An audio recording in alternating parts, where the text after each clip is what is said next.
আসসালামু আলাইকুম এভরিওয়ান। লার্নবেরি ইনস্টিটিউটের পক্ষ থেকে নতুন আরো একটা ভিডিওতে আপনাদের সকলকে স্বাগতম জানাচ্ছি। আশা করছি আপনারা সকলে অনেক ভালো আছেন। আজকে থাম্বনেইল এবং টাইটেল দেখে বুঝে গেছেন যে আজকে আমরা কি নিয়ে ভিডিওটি তৈরি করতে যাচ্ছি। আজকে আমি আপনাদেরকে দেখাতে চলেছি কিভাবে আপনারা ওয়েবসাইট যখন অডিট করবেন তার রিপোর্টটা কিভাবে তৈরি করতে যাবেন। আপনাকে বলবে আপনার রিপোর্টটা হচ্ছে বেস্ট রিপোর্ট, সেই প্রসেসটা আমরা সম্পূর্ণ দেখব এবং কিভাবে সম্পূর্ণরূপে সেই রিপোর্টটা তৈরি করা যায় তার প্রসেসটা আমরা দেখব। চলুন মূল ভিডিওর দিকে যাওয়া যাক। মূল ভিডিওতে যাওয়ার আগে কেউ যদি আমাদের এই চ্যানেলে নতুন হয়ে থাকেন তাহলে অবশ্যই চ্যানেলটিকে সাবস্ক্রাইব করে রাখবেন। আমি পূর্বে একটি ডেমো হিসেবে অডিট রিপোর্ট তৈরি করে রেখে দিয়েছি। আমরা এই যে রিপোর্টটা আপনারা দেখতে পাচ্ছেন এই রিপোর্টটা আমরা সম্পূর্ণরূপে তৈরি করব। এই রিপোর্টটা তৈরি কিভাবে করব এই প্রসেসটা আমি দেখাবো। সর্বপ্রথম আমি এই রিপোর্টটা সম্পর্কে আপনাদের যদি পরিচয় করিয়ে দেই, সেটা হচ্ছে সর্বপ্রথম আমরা এখানে লিখেছি এসইও অডিট ওয়ার্কশিট। আমরা সর্বপ্রথম এখানে আমাদের কোম্পানি ওয়েবসাইট নেম হবে, ওয়েবসাইটের যে নামটা হবে আমি এটা তুলে দিতেছি। এটা যেকোনো ওয়েবসাইটের জন্য এগুলো নাম হতে পারে। এইখানে আমাদেরকে ওয়েবসাইটের ইউআরএল দিতে হবে, এটাও আমি তুলে দিচ্ছি। আমি এটাকে এর আগে আমার একটা ক্লায়েন্টের জন্য এটা রেডি করছিলাম। আশা করছি এটা আপনাদের লাগবে না এবং এটা আমি সম্পূর্ণ বুঝিয়ে দেবো। আমি এগুলো তুলে দিলাম।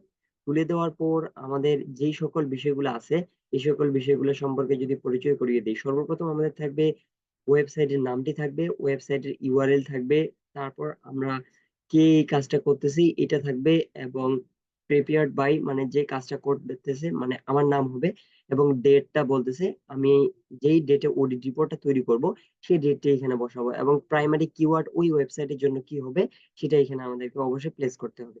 প্লেস করার পর এখানে দেখা যাচ্ছে যে ক্যাটাগরি এবং ট্যাক্স এবং এখানে স্কোর এবং এখানে নোটস। নোটস বলতে কি বোঝাচ্ছি, আমরা এখানে ক্যাটাগরির মধ্যে রাখছি অন পেজ এসইও। আমরা ওয়েবসাইটকে র‍্যাংক করার জন্য ৩ টে ওয়েতে কাজ করে থাকি এসইও করার জন্য। ফার্স্ট ওয়ান হচ্ছে on page SEO, second one off page SEO and third one technical SEO. এই ৩ টার মধ্যে আমরা সাধারণত এসইও করে থাকি। এগুলো আমাদের এই ক্যাটাগরির মধ্যে পড়তেছে। এরপরে আমাদের দেখতে হবে এই ক্যাটাগরির মধ্যে কি, কি সমস্যা থাকতে পারে, কি, কি সমস্যা থাকলে এইগুলা আমরা ট্যাক্সে বসাইতে পারি। এই যে আমি এখানে বসায় দিছি এগুলো আমাদের যেগুলা কাজে লাগবে। এখানে আমাদেরকে কিওয়ার্ডটা ইউআরএল এর মধ্যে আছে কিনা এগুলাকে দেখছি এবং এখানে যেগুলা লাগবে অন পেজ এসইও এর মধ্যে যেই সকল বিষয় ইনক্লুডেড থাকা দরকার আমি সেই সকল বিষয়গুলো এখানে ইনক্লুডেড করছি। এর থেকে আর অন্য কোনো কিছু প্রয়োজন নেই এবং স্কোরটা আমরা দেখব যে স্কোরটা কিরকম রয়েছে। আমি যদি এখানে দেখাই যে আমি একটা ওয়েবসাইটকে অডিট করতেছি, করার পর সেই ওয়েবসাইটটার ইউআরএলটা আদৌ কি সেই ওয়েবসাইটের সাথে ঠিক আছে? তারপর আমরা যদি এটা দেখি ঠিক আছে তাহলে আমরা এখানে গুড দিব। এই যে এখানে ড্রপ ডাউন অপশনে ক্লিক করলে নিড টু ওয়ার্ক যদি কাজের প্রয়োজন হয় ওইটা প্রয়োজন যদি দেখি যে এটা তাদের সাথে ফিল আপ যায় না, ক্লায়েন্টের ভুল রয়েছে তাহলে ড্রপ ডাউন অপশন থেকে অবশ্যই আমাদেরকে এটা নিড টু ওয়ার্ক সিলেক্ট করতে হবে। যদি দেখি ক্লায়েন্টের সেই কাজটি ওকে আছে তাহলে আমরা হয় ওকে ক্লিক করব না হলে গুড অপশনে ক্লিক দেব। এইভাবেই আমরা স্কোরটা তৈরি করব এবং যদি এখানে দেখি যে নিড টু ওয়ার্ক তাহলে কেন সেটা ওয়ার্ক এই নোট অপশনে আমাদেরকে লিখে দিতে হবে। যদি দেখি ওকে তাহলে এখানে কোনো কিছু লেখার প্রয়োজন নাই। আমরা কোনো নোটস ব্যবহার করব না। যখনই দেখবো আমাদের নিড টু ওয়ার্ক লেখাটা আমাদের ব্যবহার করতে হচ্ছে নোটটা, সেক্ষেত্রে আমরা এখানে এসে তাদের জন্য লিখে দেব কি কারণে এটা কাজ করতে হবে। তো চলুন এই রিপোর্টটি সম্পূর্ণরূপে তৈরি করে ফেলি। এই রিপোর্টটি আমি সম্পূর্ণরূপে আপনাদেরকে তৈরি করে দেখাবো। দেখার পর আমি আবার কেউ যদি তাও রিপোর্টটা তৈরি করতে না পারেন তাহলে আমি ডেসক্রিপশন বক্সে দিয়ে রাখবো। কেউ এখান থেকে কপি করে এই শিটটি ব্যবহার করতে পারবেন ইজিলি। কোনো সমস্যা হবে না। তো চলুন আমরা প্রথমত ইন্টারফেস নিয়ে নিই। ইন্টারফেস প্রথমত নিউ তে ক্লিক করলাম। নিউ তে ক্লিক করার পর গুগল শিট অপশনে ক্লিক দেব। অডিট রিপোর্টটা যে করব এখানে আমি দিলাম ওয়ার্ডপ্রেস। এটা সিলেক্ট করে এখানে নাম দেব SEO AUDIT audit REPORT audit report একটা নাম দিলাম। নাম দেওয়ার পর আমরা কি করব, এখানে আমাদেরকে রিপোর্টটা তৈরি করতে হবে। তৈরি করার আগে আমি যদি আরেকটা জিনিস দেখাই সেটা হচ্ছে আমরা তৈরি করার জন্য আগে এখানে আসি। এখানে আমাদেরকে বলতেছে এসইও অডিট। এসইও অডিটের পর ওয়েবসাইটের নাম থাকবে, ইউআরএল থাকবে, প্রিপেয়ার্ড বাই থাকবে, ডেট থাকবে, প্রাইমারি কিওয়ার্ড থাকবে। চলুন আমরা এগুলাকে এড করে ফেলি। সর্বপ্রথম আমাদেরকে এখানে বলতেছে আমাদের কয়টা পেজ নিতে হবে এটা আগে দেখি। আমাদেরকে অবশ্যই ১, ২, ৩, ৪ ৪ পেজ বিশিষ্ট আমাদেরকে একটা শিট নিতে হবে। ১, ২, ৩, ৪ আমরা এটা নিলাম। নেওয়ার পর এই যে এখানে যে দেওয়া আছে এই বারটা এই চিহ্নটা এটাতে আমরা ক্লিক করব। ক্লিক করার পর এই বারটা সম্পূর্ণটাই ফাঁকা হয়ে যাবে। এটাতে আমরা লিখবো SEO, AUDIT, audit, REPORT, audit report. এখানেও আমি নাম দিলাম। নাম দেওয়ার পর এইটাকে অবশ্যই আমি বড় করব। বড় করার পর আমরা এটাকে বিভিন্নভাবে রাখবো। সর্বপ্রথম এটাতে আমি ক্লিক দিলাম। ক্লিক দেওয়ার পর এখানে অ্যালাইনে আসলাম, মাঝখানে করে দিলাম।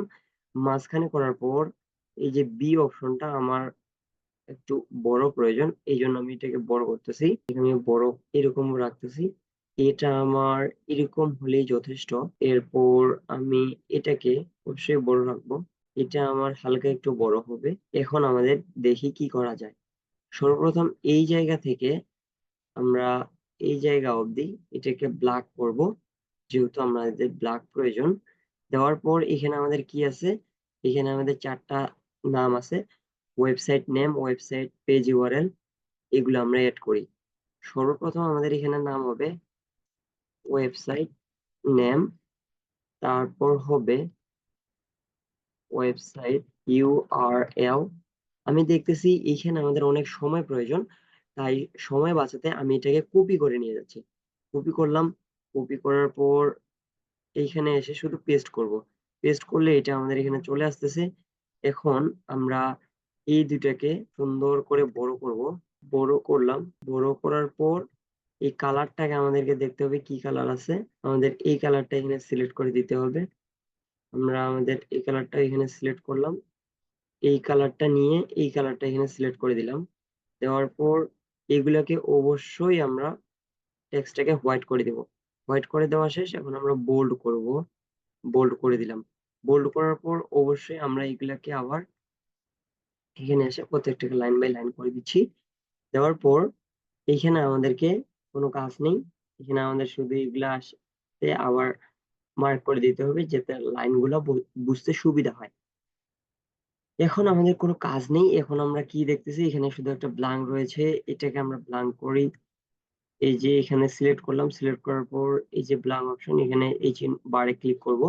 ক্লিক করার পর আবার এখানে গিয়ে অবশ্যই আমরা এটাকে আবার ব্ল্যাক কালার দিয়ে এটাকে আমরা চিহ্নিত করতে পারি, অথবা আমরা চাইলে এভাবেও করতে পারি। এখান থেকে এই দুটোকে শুধু ব্ল্যাক করতে পারি। এটাকে ব্ল্যাক করলাম। এটা থেকে এটা আমরা হোয়াইট রাখতে পারি, এতে কোনো সমস্যা নেই। অথবা আমরা চাইলে এটাকেও সাইডে রাখতে পারি। এটাকে আমরা আরো বড় করতে পারি, বোল্ড করতে পারি, এবং এই টেক্সটটাকে আমরা এই কালার দিতে পারি।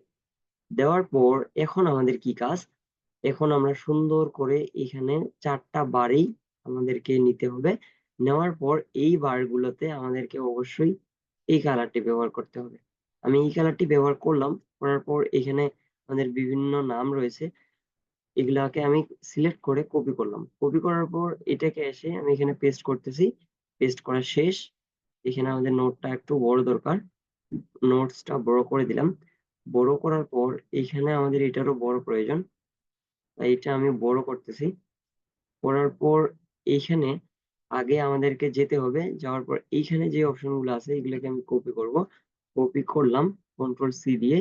এইখানে এসে শুধু এটাকে পেস্ট করে দিব। পেস্ট করে দেওয়ার পর এখানে আমাদেরকে ক্যাটাগরিটা নিতে হবে on page SEO. On page SEO নিলাম। নেওয়ার পর এটাকে প্রথমে সিলেক্ট করব। সিলেক্ট করে এটাকে ফাঁকা করব। ফাঁকা করার পর ভি দিয়ে পেস্ট করে এটাকে শুধু মাঝখানে নিয়ে আসবো। মাঝখানে নিয়ে আসলে এটা দেখতেছি দেখা যাচ্ছে না, একটু বড় করে দিই। হ্যাঁ, এখন দেখা যাচ্ছে ক্লিয়ারলি। সো এইদিকে আমরা পরে আসতেছি, এদিকে আমাদের কাজ আছে অনেক। এটাই হচ্ছে মেন কাজ থাকবে এটার। সো এটা আগে আমরা কপি করি, পরবর্তীতে এগুলো আমি দেখাচ্ছি কিভাবে করতে হয়। এখন আমাদের নিচে ব্ল্যাক নিতে হবে। ব্ল্যাক নেওয়ার পর তারপর আবার আমাদেরকে আমি একসাথে ব্ল্যাক সহ কপি করতেছি। Ctrl+C দিয়ে কপি করলাম। কপি করার পর এই জায়গাতে এসে শুধু পেস্ট করে দেব। পেস্ট করে দেওয়ার পর এইখানে আমাদের ব্ল্যাক করে দিতে হবে। আমি সুন্দর করে এটাকে ব্ল্যাক করে দিলাম। ব্ল্যাক করে দেওয়ার পর আবার এটাকে সেম ভাবে এটাও ব্ল্যাক থাকবে, এই ঘরটাও আমাদের ব্ল্যাক থাকবে। ব্ল্যাক, ব্ল্যাক আমি সিলেক্ট করলাম। সিলেক্ট করার পর এটাকে ব্ল্যাক দিতে হবে। এটাকেও ব্ল্যাক দিলাম। এটাকেও ব্ল্যাক করে দিলাম, এর সাথে এটাকেও আমি ব্ল্যাক করে দিলাম। ব্ল্যাক করা শেষ হয়ে গেল, এখন আমাদেরকে এইখানে ফাঁকা করতে হবে এই জায়গাটাকে। ফাঁকা করলাম, এই অপশনে ক্লিক করে আবার এটাকে আসলাম, এটা থেকে আবার এটাকে ফাঁকা করলাম। ফাঁকা করার পর টেকনিক্যাল এসইওটাকে সিলেক্ট করে কপি করলাম, এখানে এসে পেস্ট। আবার সেম ভাবে অফিস এসইও কে কপি করলাম, এখানে এসে পেস্ট। পেস্ট করার পর এটাকে আমি শুধু মাঝখানে নিয়ে যাব, মাঝখানে নিয়ে গেলাম, এই অপশন থেকে মাঝখানে দিয়ে দিলাম। দিয়ে দেওয়ার পর এখান থেকে আমাদেরকে সিলেক্ট করে দিতে হবে যাতে বুঝতে সুবিধা হয় ঘরগুলোকে। এখন আমাদের এখানে মোটামুটি সব কাজ শেষ। এখন আমাদের কি কাজ, এখানে দেখতে পাচ্ছি রিপোর্টটি তৈরি হয়ে গেছে। এখন শুধু আমরা দেখবো যে এইভাবে কিভাবে এই অপশনটা নিয়ে আসতে পারি, ড্রপ ডাউন অপশনটা, যেখানে আমরা একটাতে ক্লিক করলে 3টে অপশনে ব্যবহার করতে পারবো। সো এটা দেখি কিভাবে করা যায়। এটাই হচ্ছে মেন একটা রিপোর্ট তৈরি করতে, এইটাই হচ্ছে প্রফেশনাল রিপোর্ট তৈরি। সো সর্বপ্রথম রিপোর্ট অপশনে ক্লিক, আমাদের পূর্বের ফাইলে গেলাম, যাওয়ার পর এখানে আমরা সিলেক্ট করব, এখানে আমি সিলেক্ট করে দিলাম। এই অপশনটা সিলেক্ট করার পর আমাদেরকে এই যে এখানে উপরের যে বারগুলো দেখা যাচ্ছে, file, edit, view, insert, format, date, tools, extension, এখানে বিভিন্ন দেখা যাচ্ছে। এখানে আমাদের ইনসার্ট নামে যে অপশনটা, এখানে ক্লিক দিব। ক্লিক দেওয়ার পর সোজা নিচের দিকে আসার পর যে দেখা যাচ্ছে ড্রপ ডাউন অপশন, এই যে ড্রপ ডাউন অপশনে আমরা একটা ক্লিক করব। ক্লিক করার পর এইদিকে আমাদের সাইটে একটা অপশন দেখা যাচ্ছে, এইখানে আমরা ক্লিক করব। যদি কাজটা ঠিক থাকে তাহলে ওকে। এই ওকের কালারটা কি দিব, ওকের কালারটা থাকবে, এই কালারটা দেব না, আমরা এই কালারটা দিব, এটাতে ওকে। যদি আমাদের কাজটা, ওর কাজটা গুড থাকে তাহলে আমরা এখানে লিখবো গুড। গুড দেওয়ার পর গুডের কালারটা থাকবে এইটা। এবং আমাদের আরো প্রয়োজন, এটাতে আরেকটা আইটেম ক্লিক করলাম। ক্লিক করার পর এখানে আমাদের দিব need to work, need to work. Need to work দেওয়ার পর এখানে আমাদেরকে কালারটা দিতে হবে রেড কালার, যেহেতু ওয়ার্ক করতে হবে। এখানে আমরা এখন ডান অপশনে ক্লিক দেবো, আর কোনো কিছুর প্রয়োজন নেই। এই যে এখানে আমাদের সবকিছু চলে এসেছে, এই যে ড্রপ ডাউন অপশন সিলেক্ট হয়ে গেছে, এখানে শুধু ক্লিক করব, নিড টু ওয়ার্ক। আমাদের যদি কাজের প্রয়োজন না হয় তাহলে গুড, যদি ঠিক থাকে তাহলে ওকে। এইভাবে আমরা বিভিন্ন ভাবে চিহ্নিত করতে পারবো। চিহ্নিত করার পর এখন আমাদের এখানে প্রত্যেকটাতেই নিতে হবে। প্রত্যেকটাতে কিভাবে নেব, এটা ভেরি ইজি। এই যে এখানে আসলাম, এখানে এসে সোজাসুজি নিচের দিকে টেনে নিয়ে যাব এই অপশনটাকে। এই যে এখান থেকে সুন্দর করে যেটাতে প্রয়োজন সেটাতে নিব। আমি দেখতেছি এইগুলাতে হয়ে গেছে, এটা সিলেক্ট করলাম। এটা প্রথমে সিলেক্ট করে এটাতে এসে ব্যাক স্পেস ক্লিক করব। এই যে সাইড বারে গিয়ে আবার এটাতে মাউস দিয়ে নিয়ে গিয়ে এটাতে ব্যাক করলাম, ক্লোজ করে দিলাম। ক্লোজ করার পর এখানে সুন্দর করে ব্ল্যাক, এখানে সুন্দর করে এগেইন ব্ল্যাক করে দিলাম। ব্ল্যাক করার পর আমাদের রিপোর্টটি তৈরি। এই রিপোর্টটি আমরা শেয়ার করব বিভিন্ন ক্লায়েন্টকে। কারণ ক্লায়েন্টের এটাতে ওকে আছে, আমি এটা গুড দিলাম। এটাতে ক্লায়েন্টের প্রয়োজন ওয়ার্কের, এই ওয়ার্ক দিলাম।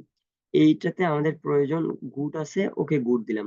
এটাতে ক্লায়েন্টের ওয়ার্ক প্রয়োজন, ওয়ার্ক দিলাম। এটাও ক্লায়েন্টের ওয়ার্ক, ওয়ার্ক দিলাম। এই যে ওয়ার্ক গুলো দিতেছি, শুধু ওয়ার্কের এক্সাম্পল গুলো, কেন ওয়ার্ক সে করতে হবে, কেন কাজ করতে হবে, তারপর এক্সাম্পল গুলো এখানে দিতে হবে। আমি এখানে দিয়ে দিলাম। এখানে এইভাবে দিয়ে তাকে আমরা এই রিপোর্টটি শেয়ার করব। প্রথমত আমি এইদিকে বুঝিয়ে দিয়েছি পূর্বেই যে এইগুলা কিভাবে ব্যবহার করতে হবে। শুধু এটা কপি করে তাকে এটা পেস্ট করতে হবে। তাহলে সে রিপোর্টটা দেখতে পারবে এবং অডিট রিপোর্টটি তাকে দেখিয়ে আপনার কাজটি আপনি তাদের কাছ থেকে নিতে পারবেন। সো এই রিপোর্টটি তৈরি করার পর কিভাবে শেয়ার করবেন, এই যে শেয়ার অপশনটা রয়েছে, এই শেয়ার অপশনটিতে আসবেন। আসার পর যে এই যে এই অপশনটা ড্রপ ডাউন অপশন, এখানে এনিওয়ান উইথ দ্য লিংক, এইখানে ক্লিক করতে হবে। ক্লিক করার পর এই যে ড্রপ ডাউন অপশন ভিউয়ার্স, এই ভিউয়ার্স থেকে কখনো কমেন্টারে দিবেন না, এডিটরে দিবেন না, এটা সবসময় আপনারা ভিউয়ার মোডে দিবেন। দেওয়ার পর কপি করবেন, ডান অপশনে ক্লিক দিবেন। নতুন একটা ইন্টারফেস ওপেন করলাম, কন্ট্রোল ভি দিয়ে পেস্ট করলাম। যেভাবেই যে কেউ এটাতে আসলে এইভাবে দেখতে পারবে। এটাতে সে শুধু দেখতে পারবে, কোনো কাজ করতে পারবে না। শুধু আপনি এটার ওনার থাকতেছেন এগুলো চেঞ্জ করার জন্য, ও কেউ এটা চেঞ্জ করতে পারবে না। তাই শুধু এটা ভিউয়ার মোডে দিতে হবে। আশা করছি বিষয়টা সম্পূর্ণ ক্লিয়ার। এইটা আমি আপনাদেরকে যদি তৈরি করতে না পারেন তাহলে আমি ডিসক্রিপশন বক্সে দিয়ে রাখবো। যদি তৈরি করতে পারেন তাহলে অবশ্যই তৈরি করে ফেলবেন, তাহলে প্র্যাকটিসটাও হয়ে যাবে। আশা করছি ভিডিওটা আপনার অনেক ভালো লেগেছে। ভিডিওটি ভালো লাগলে অবশ্যই একটা লাইক করে এবং চ্যানেলটিকে সাবস্ক্রাইব করে রাখবেন। এবং আপনার কি ধরনের ভিডিও প্রয়োজন তা আপনি কমেন্ট সেকশনে বলে যেতে পারেন। আজকের ভিডিওটি এ পর্যন্ত রাখতেছি। সবাই ভালো থাকবেন, সুস্থ থাকবেন। আসসালামু আলাইকুম ওয়া রাহমাতুল্লাহ।